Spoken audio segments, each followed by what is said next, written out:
Hi folks, I am Becky with Enduring Finances. Welcome back to my channel. Today we are taking a look at my spending plan or my budget, depending on how you look at, for the month of November of 2022.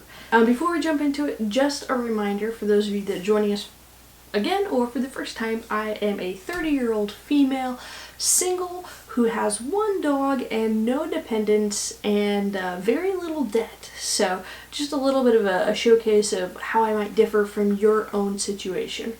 So let's get into my personal expenses. So we can see overall that I estimated about $2,300 in expenses, and we went over that pretty significantly, about $300 more than what we had estimated. Starting at the top, we did $1,250 for my mortgage, $50.14 for my car insurance, about $45 for trash, and that is bi-monthly, of course.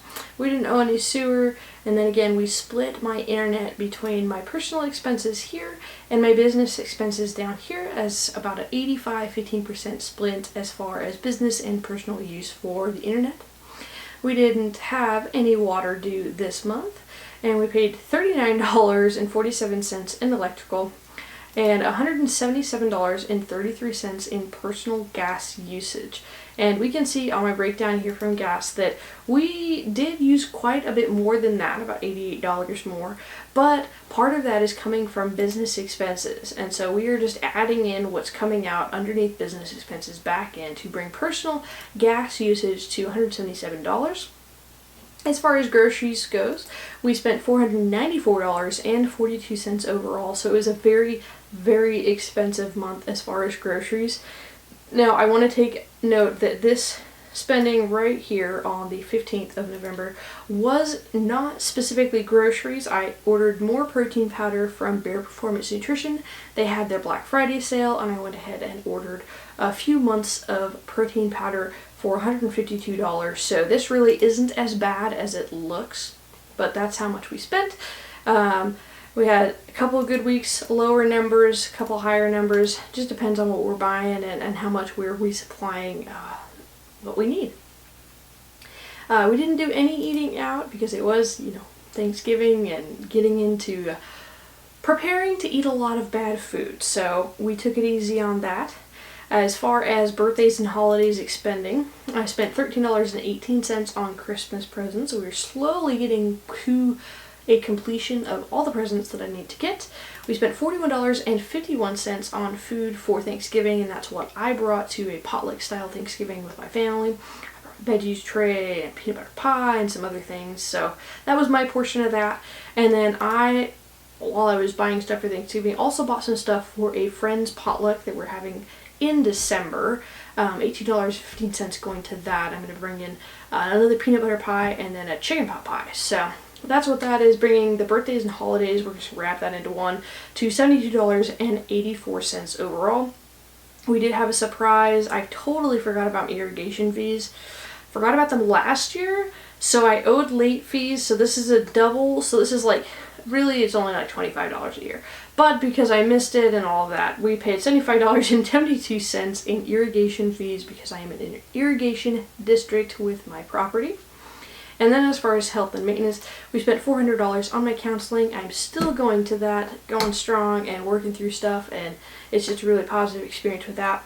And then I spent $27.18 on eczema stuff because you know what? I'm an adult, and we just found out this year that I have eczema on my hands and my calves, weird places, so I had to buy some more lotion to kind of work through that. So that brought that to $427.18. So rounding up all of this spending here, we ended up spending $2,641.64 in personal expenses. So a big month for us. Now let's take a look at business expenses. So as far as business expenses goes, we have that $50 for the internet split with my personal. We didn't have anything to do with no security this month. We spent $12 from Enduring Finances on the podcast Careers at a Glance, which I think I'm going to cut just because I think it's too much for me to move forward with everything that I'm doing in life. So that's probably what's going to happen with that. But we spent $12 on that. And then as far as Holy Smokes photography, we had estimated $35. We spent $37.87, so right around the money there. We spent $11 on Etsy fees, $26.87 on marketing stuff, bringing that to $37.87. And then as far as my additional income, that's all of the different ways that I make income that I kind of loop under Holy Smokes Photography, and by that I mean Enduring Finances. We didn't spend any on electrical for charging scooters, doing anything like that, but we did spend $88.89 on gas. So that wraps up my business expenses. We ended up spending $188.76 overall. Yes, not too bad there. Now let's get into my income. So as far as income goes, we made the $467 from that VA benefit that is fixed rate. That will go up with the new year. I worked my part-time job again, bringing in $1,229.12, so a little bit more than what my estimation was. We made 99 cents off of the website Enduring Finances, so not too bad there. Could always be better, but could always be worse. And we made absolutely zero money from Holy Smokes Photography. It is a dry month, and I anticipate that December and probably into the next year is going to follow that same suit. I'm not estimating a lot of revenue coming in from that, just because the economy is the way it is, and a lot of people are very tight on budgets. And you know what? I totally understand that, so I'm not worried, and we're just cruising on and preparing for when everything kind of turns around and people start buying prints again. So we're hanging on to that. And then we get into additional income, which is where I make a lot of money. We donated plasma, I think 7 or 8 times, bringing in $530.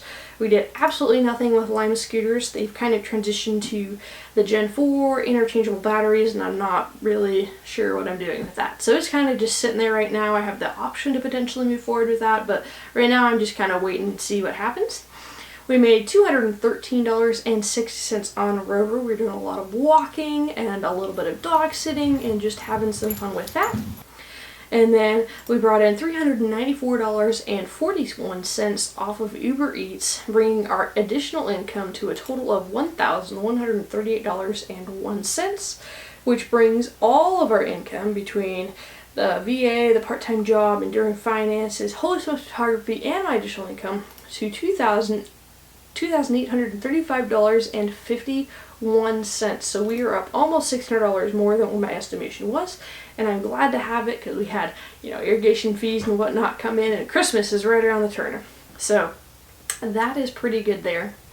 Before we jump into the total expenses and income that I earned, we're going to take a look at my investing returns, because this is really cool. I think it's interesting to be able to look at my stock portfolio, peer-to-peer lending, my 403b, and my thrift saving account, and kind of see how they're all doing. So let's take a look at it. As far as investing returns go, we had a really good month.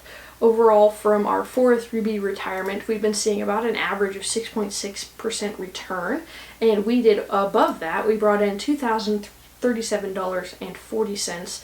They did not charge us any fees, so we will take that there.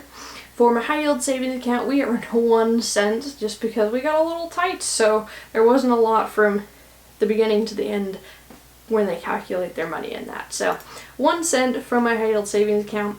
We made $7.80 from Lending Club, and that is $6.50 from the principal and $1.30 from the interest, and then 8 cents in fees. So not including the fees, we made $7.72. As far as dividends, we made $62.09 in passive income from my dividend portfolio, and then the value of my portfolio increased $1,462.45, so we saw a big jump as far as numbers there, bringing that total to $1,524.54 increase overall in value. And then my thrift savings plan came in a little below what the average of 6.3% return that we've been seeing, and we made $533.20, and again, there were no fees associated with that. So we did a very good return. We've had a lot of red months where we've lost money, so it's good to see that come back and be almost level to where we're at with my stock portfolio at the beginning of the year. We're not quite there yet, but we are far better than what we were. So let's wrap it up my total income, expenses between personal and business, $2,830.40. My income between all my things was $2,835.51, meaning I made it positive $5.11. So we stayed in the green, we didn't go in the red, and we don't owe anything, so it is a good month. If we look at just the business side of things, we definitely outdid the expenses on the business, but we are dipping into those business funds to cover my personal expenses because I can do that because I work for myself. And then as far as investments, total overall, we saw that $4,102.87 increase in this month. So a very good month for us across the board, and we're not in the red, so I'm happy to see that. Now for the fun part, we're going to take a look at my net worth, and my net worth just jumped super high in the month of November. I got my property tax assessment. Yeah, I got my property assessment tax thing from the state, and my property value jumped up about $90,000 this year. So my net worth surprisingly jumped up about $90,000 as well. So let's take a look at that real quick. So the assessment came in and they valued my house at about $367,800. Oh my goodness. And that is up from the estimated $275,000 that it was last month. So about a $90,000 increase in the value of my home. And we'll jump over really quick, continue to pay down my balance. So I still owe $191,000 on that, but we are getting very much closer to paying off this home, and that jump was huge. We have about $250 cash on hand, about $1,000 in my checking account, about $50 in my savings account, about $2,000 in my emergency fund. The lending club balance is down to $122. My stock portfolio jumped over $30,000 finally again to $30,275. My 403b, similar to 401k, is up to $27,790, and my TSP, my thrift savings plan through the federal government, is up to $13,497. I still value my truck about $6,200. Got about $600 in furniture, $1,300 in my gym equipment, and about $7,500 in other things around the house, bringing my total assets between all of these to $458,385 about. And then of course the liabilities, we just have my house where we owe $191,173. So if we combine those down here, the assets and liabilities, we come up positive $267,212, or about a 57.24% increase in my net worth from the month of October, where it was about $170,000. Right now it's about $267,000. So a big jump in my net worth overall, and I'm happy to see that happen. We are officially into the $250,000 net worth arena, I guess we'll call it like that. We'll call it a milestone, and that's exciting to think that my net worth is now, $250,000, which is like blows my mind, especially for someone who is 30 years old and is trying to work for themselves, trying to make ends meet on that way. So I'm very happy with where I'm at and where I'm moving forward. And let me know if your net worth has jumped up, if you own a house or anything like that. I'd love to hear what your net worth is and where you're at in your own journey towards financial independence. So we're going to wrap things up there, and I will see you next time.